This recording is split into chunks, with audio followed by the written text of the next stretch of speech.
Boa noite, amados irmãos. Quero cumprimentá-los nesta noite novamente com a graça do Senhor, nosso Deus, com a paz do Senhor Jesus Cristo. E gostaria de convidá-lo a estarmos abrindo o texto sagrado na carta do apóstolo Paulo aos Colossenses, capítulo 1.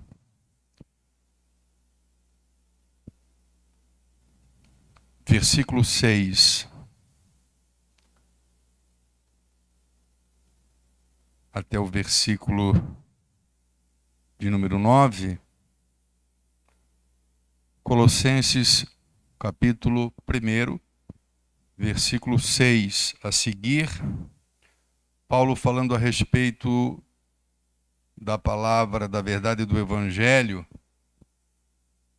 diz que essa palavra do Evangelho chegou a vós, versículo 6, como também está em todo o mundo, né? O Evangelho chegando em todo o mundo. E já vai frutificando, como também entre vós, desde o dia em que ouvistes e conhecestes a graça de Deus em verdade. Como aprendeste de Epáfras, nosso amado conservo, que para vós é um ministro, um servo, de Cristo, o qual nos declarou também o vosso amor no Espírito. Por esta razão, nós também, desde o dia em que o ouvimos, não cessamos de orar por vós e de pedir que sejais cheios do conhecimento da vontade, ou da sua vontade, em toda sabedoria e inteligência espiritual.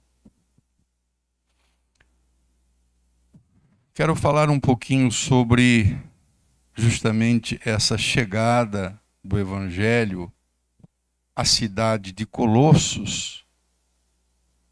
Foi através do Evangelho que os irmãos ouviram e conheceram a graça de Deus em verdade, conforme diz o versículo 6. E esse Evangelho, ele chegou até esta cidade e, ao ser anunciado, cientificou a igreja ou aos irmãos daquela cidade a respeito da esperança que estava reservada nos céus, né?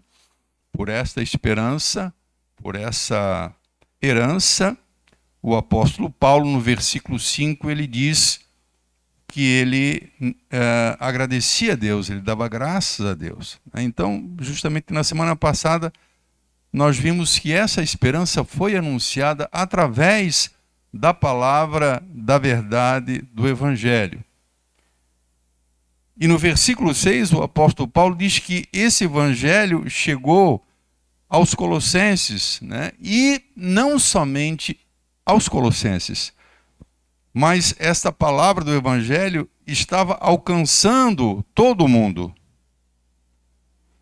Diz assim o texto: chegando a vós, ou chegou a vós, como também está em todo o mundo. Então, a palavra sendo disseminada, a palavra sendo propagada de acordo, conforme a missão que Cristo havia dado para a igreja. Nós estamos praticamente no princípio da igreja, mas já vemos a igreja através de seus missionários, através dos apóstolos, como no caso de Paulo, e mais especificamente aqui, como no caso de Epáfras, né? Levando a palavra e cumprindo assim a ordem que o Senhor havia deixado, né? Então, esse evangelho está chegando em todo o mundo, porque essa foi a vontade, esta foi a determinação que o Senhor deixou na sua palavra.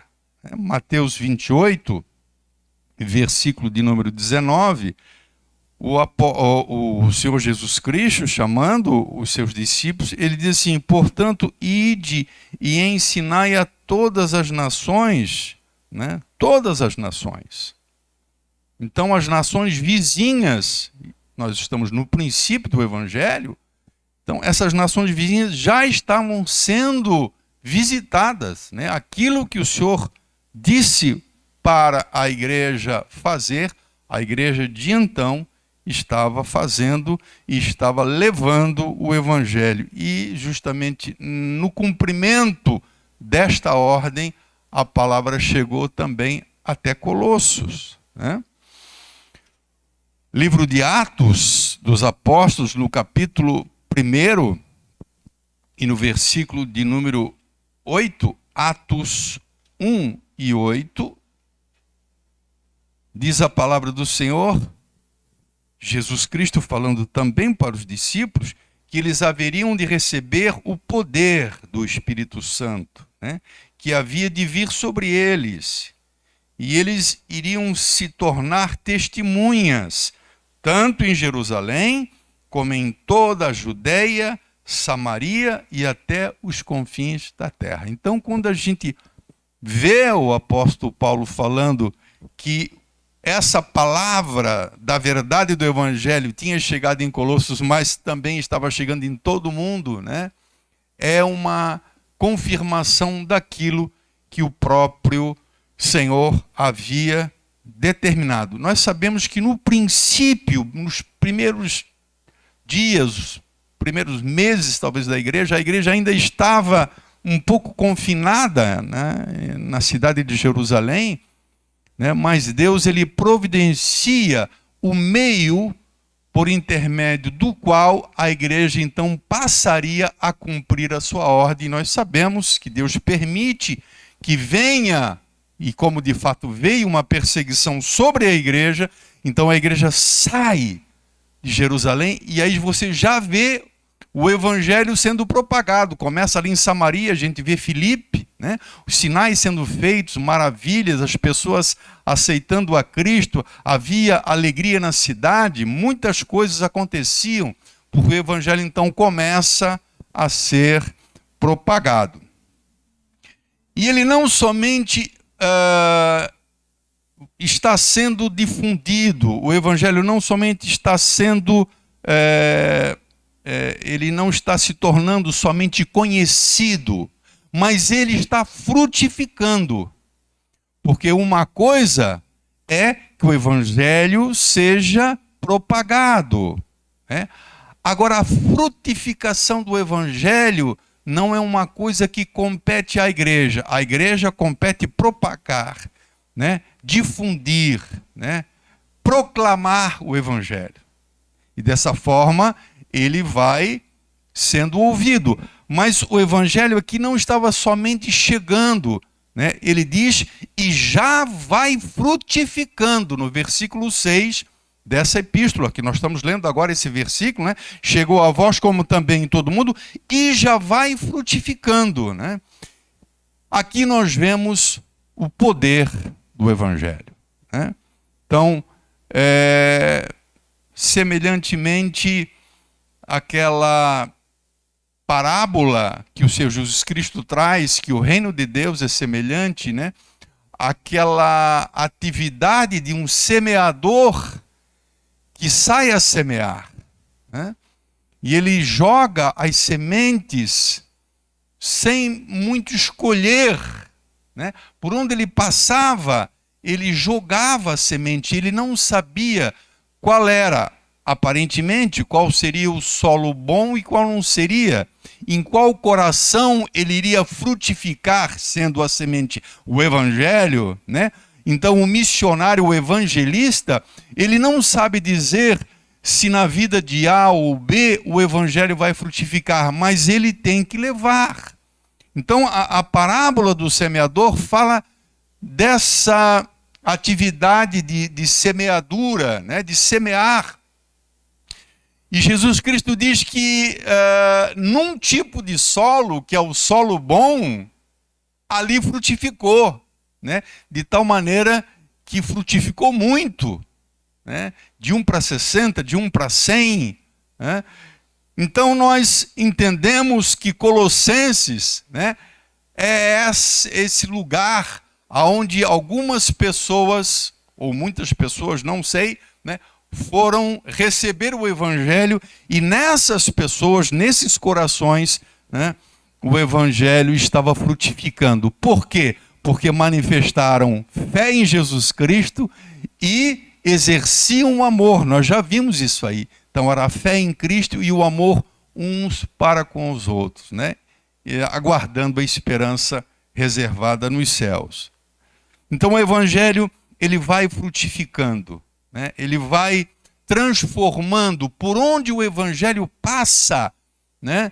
Ele promove mudanças. Isso me faz lembrar, né, como já citei agora, o caso de Filipe, que ele passava por Samaria, e aonde ele passava havia alegria, as pessoas saíam contentes, transformadas. Muitas dessas pessoas recebiam verdadeiramente o Senhor, pessoas eram curadas. Então, esse evangelho, ele tem a capacidade intrínseca a ele de produzir frutos, né? De produzir frutos.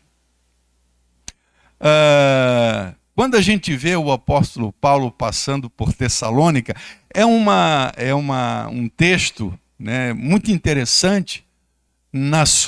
Numa das suas viagens, ele passa por Tessalônica e lá, nesse local, acontece um tumulto. As pessoas, os judeus invejosos, começam a querer perseguir, né, o apóstolo por causa do seu trabalho. Ele tinha esse obstáculo, essa oposição por onde ele passava, né? Por onde ele passava isso acontecia. E quando chega ali em Tessalônica, né, existe um grande tumulto. Em Atos 17 e no versículo de número 6, diz o versículo 5 que os judeus desobedientes, movidos de inveja, né, tomaram consigo alguns homens perversos, né, dentre os vadios, e ajuntando o povo, alvoroçaram a cidade e, assaltando a casa de Jason, procuravam tirá-los para junto do povo. Porém, não os achando, né, eles tinham escapado, trouxeram Jason e alguns irmãos à presença dos juízes da cidade e gritaram dizendo: esses têm transtornado o mundo e chegaram também até aqui. Falando do que causava, do grande reboliço, do grande abalo, né, na ordem das coisas, por onde o evangelho passava. Você imagina, né? Então vidas eram transformadas, coisas tremendas aconteciam, né? As estruturas daquela sociedade, muitas vezes impregnada pelo mal, né?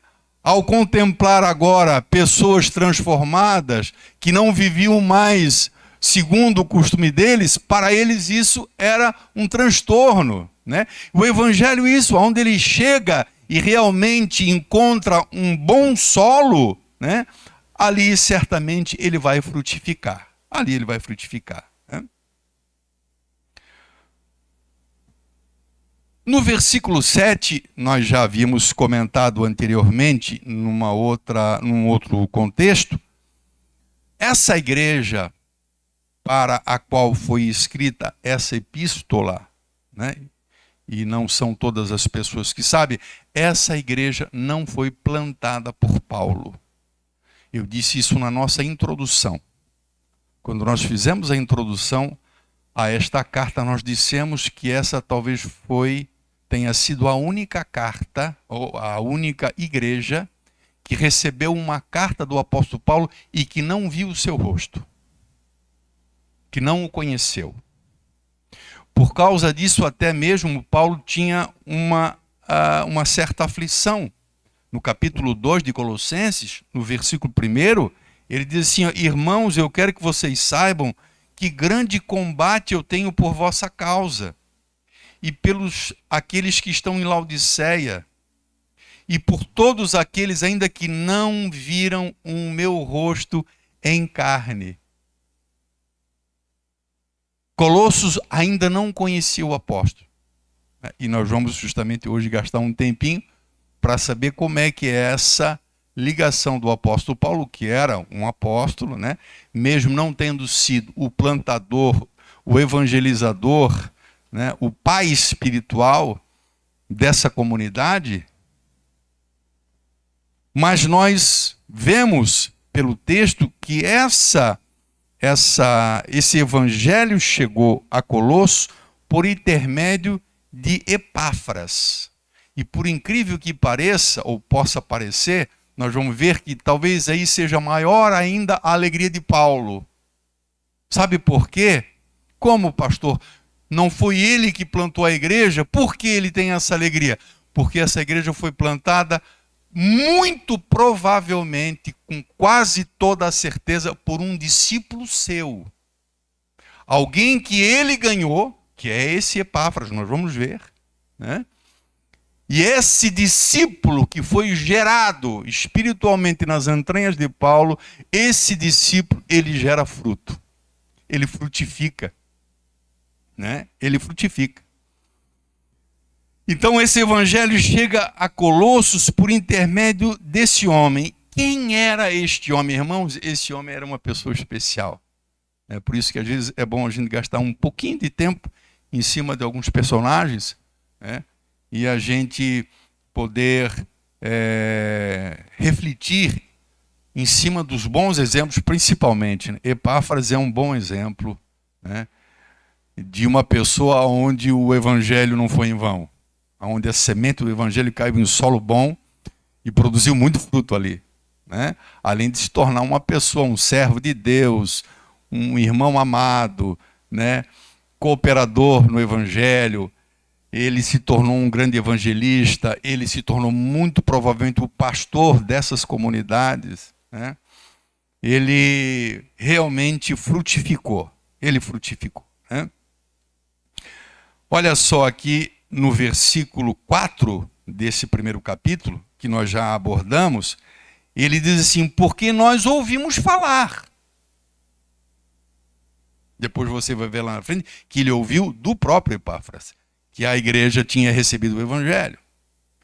4. Porque nós ouvimos da vossa fé e do amor que tendes para com todos os santos, né? No versículo 7, ele vai dizer que a igreja recebeu o evangelho por Epáfras. Versículo 7. Como aprendestes de Epáfras, nosso amado conservo, que para vós é um ministro de Cristo, o qual nos declarou, o qual nos falou a respeito do vosso amor. Por esta razão, nós também, desde o dia em que o ouvimos, desde o dia que nós ouvimos o Epáfras, então você pense bem, o apóstolo estava em Roma, preso. Esse irmão, ele sai de Colossos e ele vai visitar Paulo para lhe notificar e dizer que a igreja que ele havia muito provavelmente plantado estava bem, né? Então, as informações que Paulo tem a respeito da igreja de Colossos, ele recebe por parte desse homem de Deus, esse homem de Deus, né?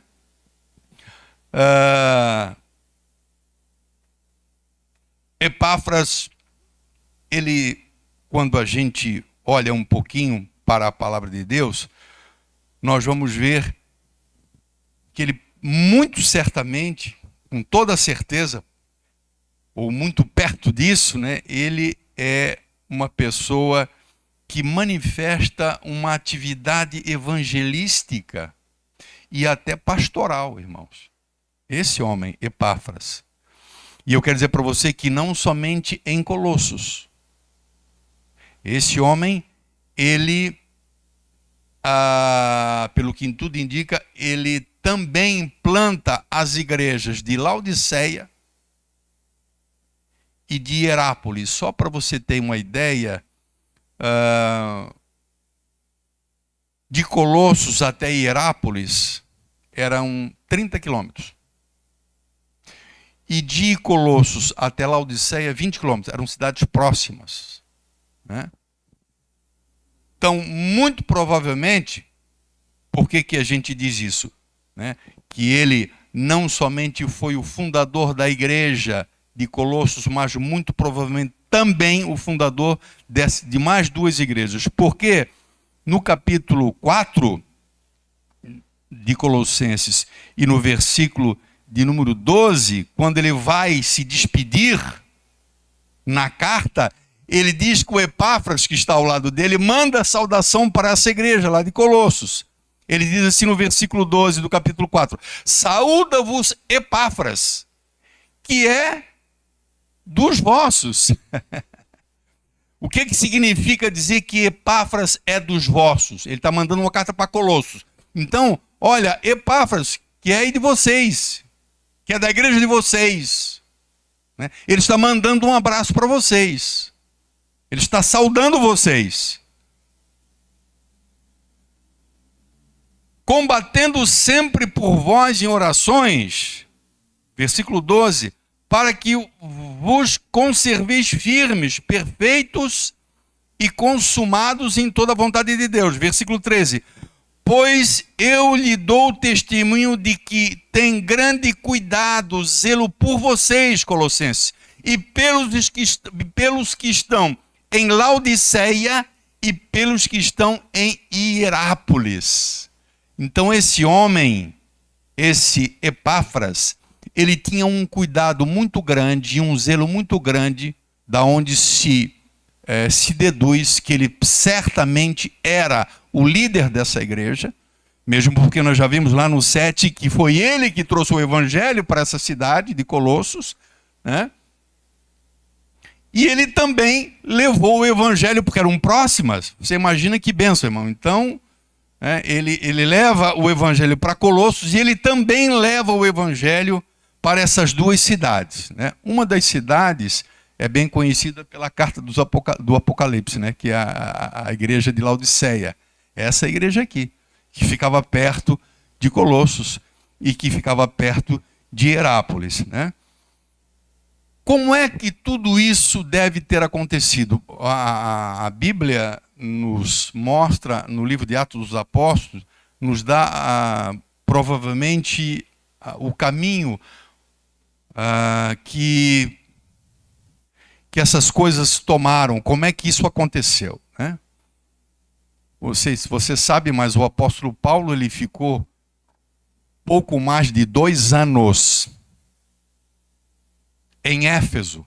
Ele chega em Éfeso e começa a evangelizar, começa a fazer discípulos em Éfeso. E lá de Éfeso, a palavra é propagada a toda a província da Ásia. E o que tem que ver Éfeso com Colossenses, Hierápolis e Laodiceia? Paulo fica 2 anos e 3 meses aproximadamente pregando a palavra. E nós vamos ler o texto em que as regiões circunvizinhas de Éfeso receberam o evangelho. Então, muito certamente, muito provavelmente, né, esse homem que era um grego, Epáfras, quando da passagem do apóstolo Paulo por Éfeso, ele ouviu o evangelho em Éfeso, e o que ele fez? Ele guardou para si a mensagem? Não. Ele se converteu, ele se tornou um discípulo e muito provavelmente, talvez até sobre a orientação de Paulo, ele foi levado a essa cidade para levar o evangelho. Vamos abrir juntos Atos 19. Atos capítulo 19.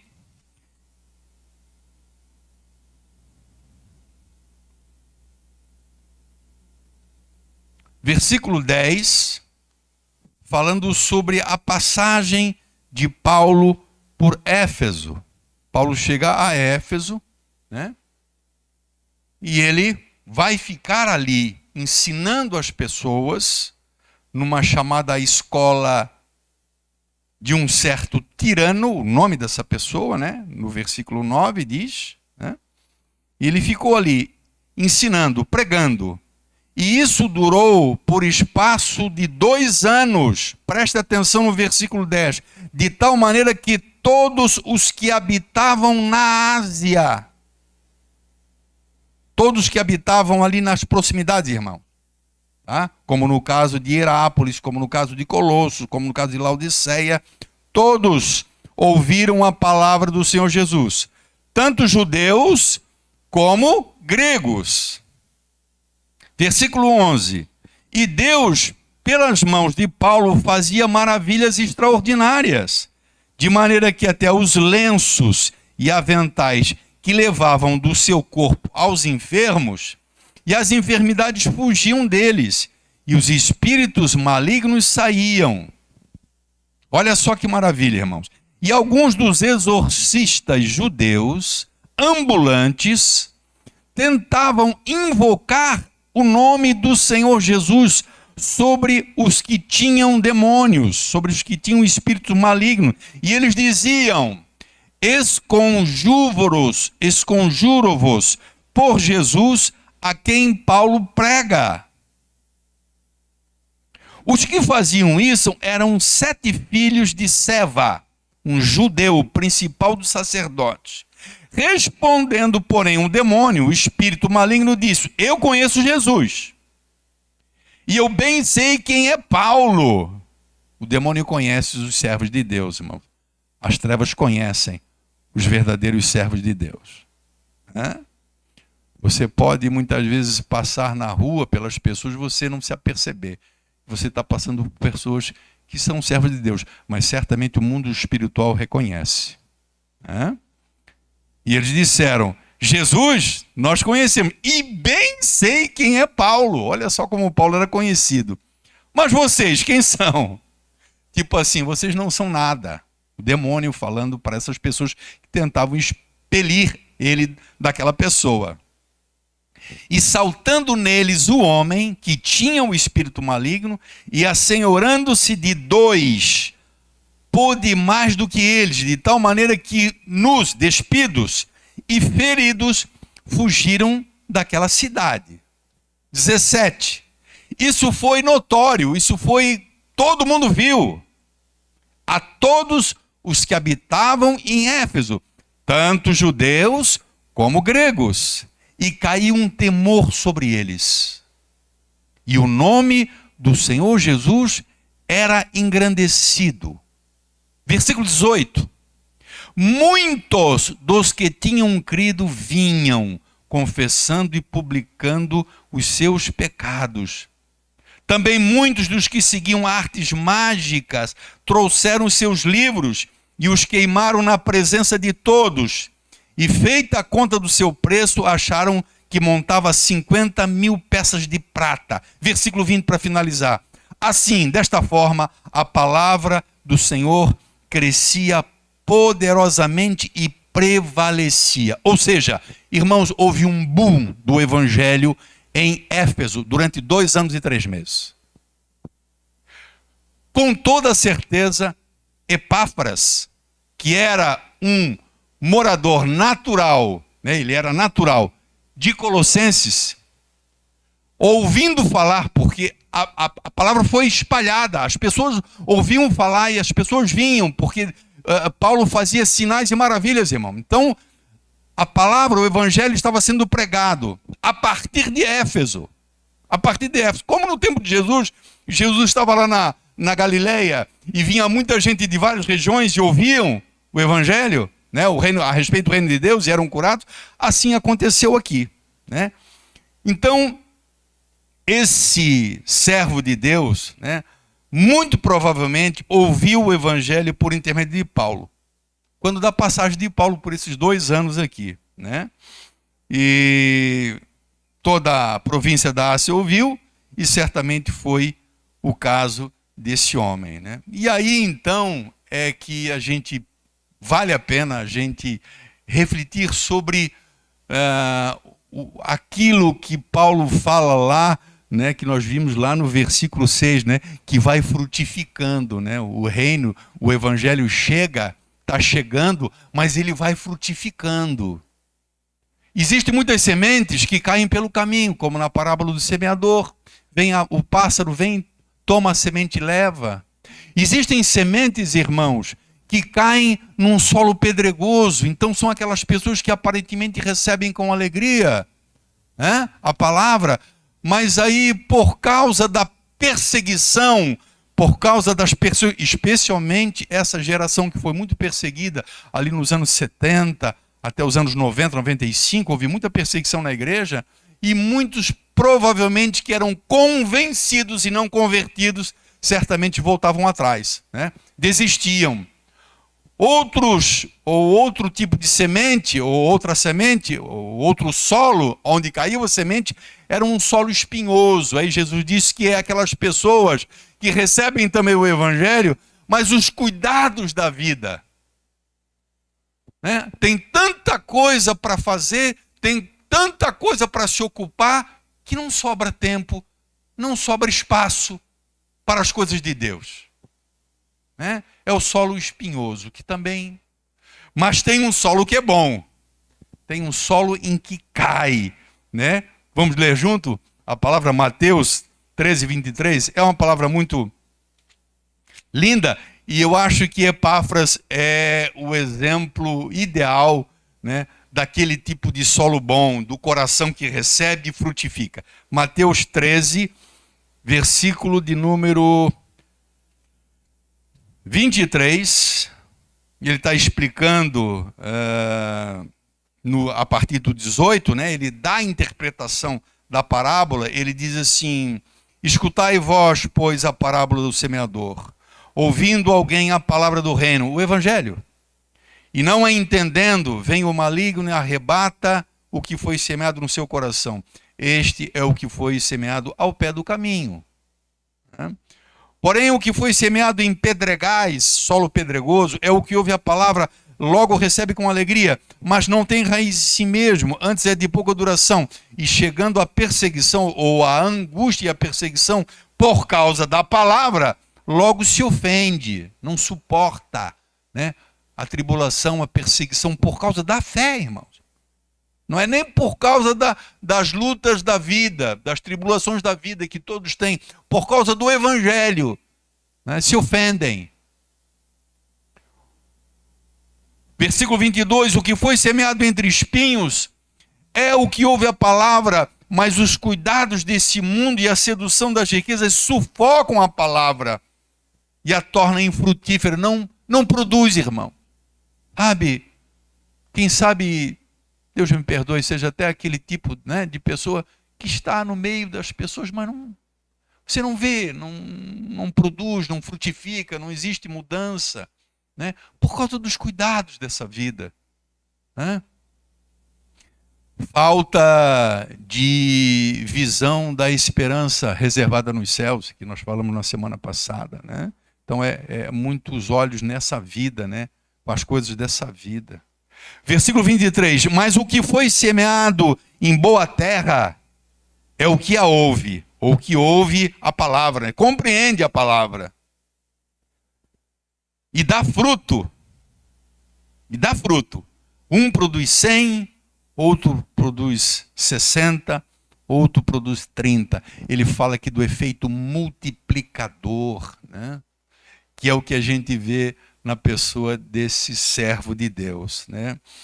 Ele não guardou, irmãos, seguramente ele não guardou o evangelho para si. Eu me lembro que quando eu me converti, né, eu tinha isso como um tesouro para mim, né? Não havia tanto assim nos primeiros nos primeiros dias, nos primeiros meses, aquela intenção de difundir, de divulgar, né? Porque era algo maravilhoso, né? Mas o evangelho nos foi dado não para ser guardado dentro, mas para ser compartilhado, né? E é o que esse servo faz. Agora você imagina a alegria de Paulo, irmão, né? Quando ele olhar assim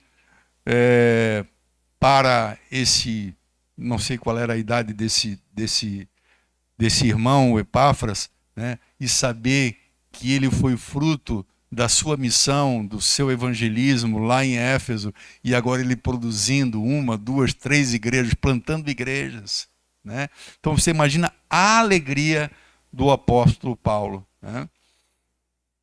Ele evangelizou a sua cidade, irmãos. Isso me faz lembrar, né, o Gadareno. Se lembra do Gadareno?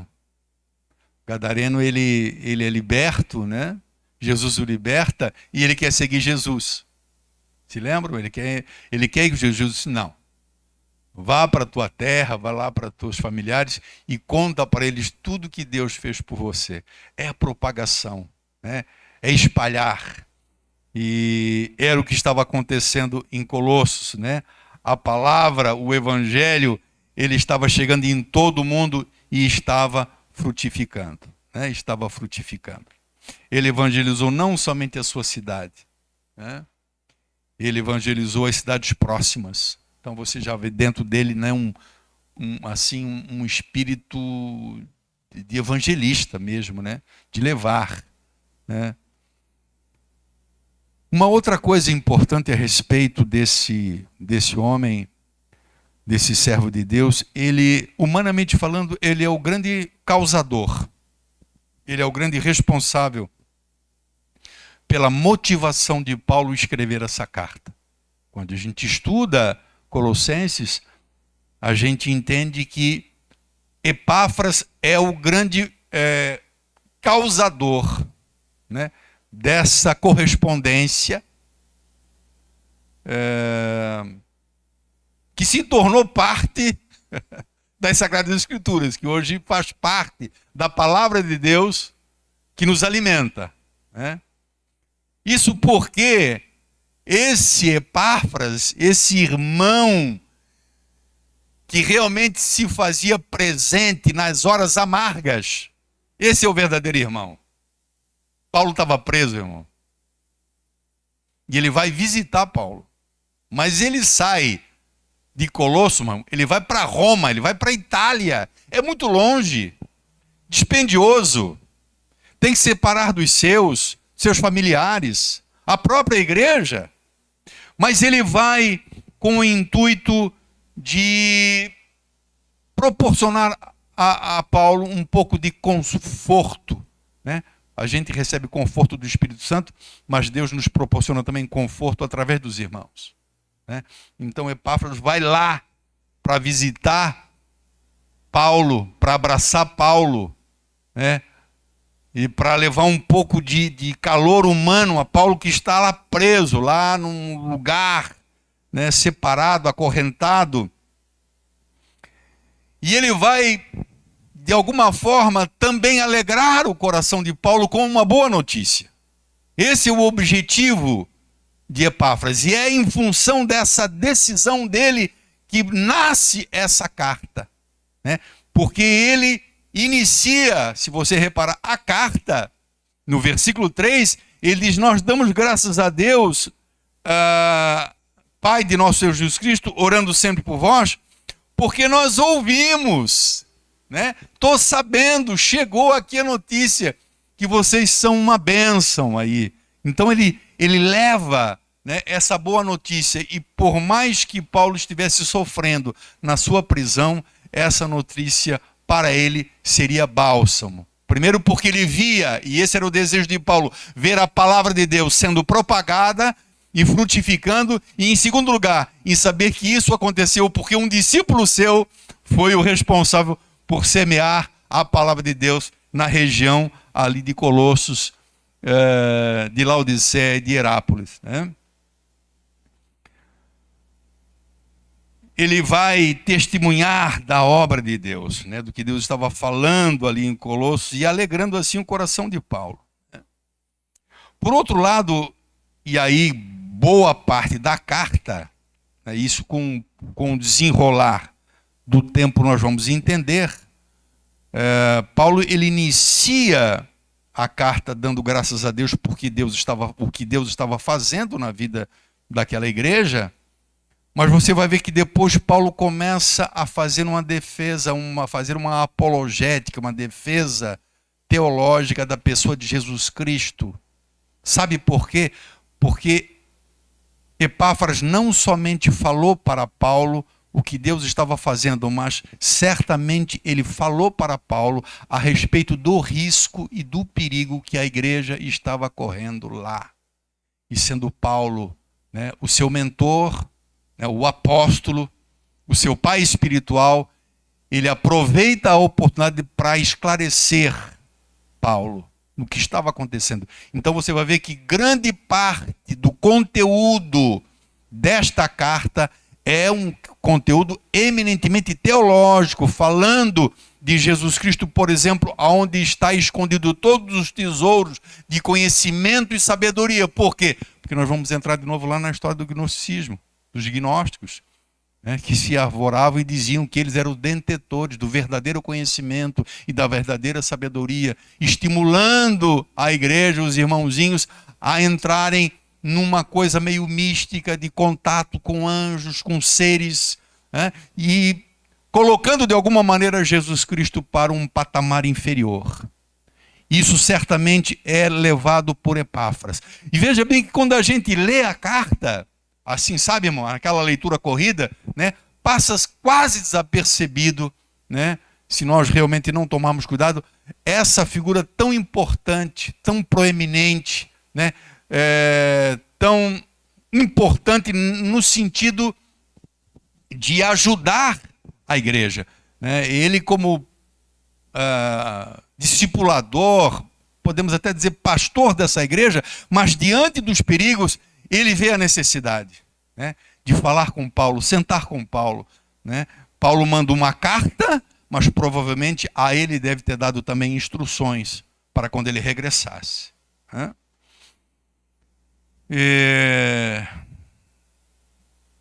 No versículo 8, né, ele diz que o Epáfras nos declarou também, isso é só uma repetição, é uma confirmação daquilo que nós já havíamos falado no versículo 4. O versículo 4, ele já tinha dito, olha, nós damos graças a Deus pela vossa fé e pelo amor. E quando chega novamente aqui no 8, ele diz, o qual nos declarou, ele, Epáfras, o qual nos declarou também, né, o vosso amor no Espírito. Então é só mais uma confirmação daquilo que nós já havíamos comentado no versículo 4. Né? Assim como a fé é gerada no Espírito, esse amor manifestado pela igreja dos Colossenses também é gerado no Espírito. Por isso que ele fala, o qual nos declarou também o vosso amor no Espírito. Né? Então é aquele amor, muitas vezes até humanamente falando, incompreensível, tão altruísta, tão sofredor, né, que se dá, né, como é o caso de Epáfras, né, que toma essa atitude, né, de deixar tudo, né, de procurar estar junto do seu mentor, do seu pai espiritual, né, e deve ter ficado com ele algum tempo ali, né, algum tempo. Amém, amados? Na próxima semana nós vamos entrar então no versículo 9, onde nós vamos falar um pouquinho sobre o fato de Paulo, uma vez que ele tem identificado na igreja, preste atenção, que é uma coisa interessante, nós vamos, na semana que vem, ver o versículo 9, mas só introduzindo, ele diz assim, por esta razão, né, nós também, desde o dia em que ouvimos ele, o Epáfras, não cessamos de orar por vocês e de pedir que sejais cheios do conhecimento da vontade de Deus, em toda sabedoria e discernimento ou inteligência, conforme a versão, não sei como é que está na sua versão.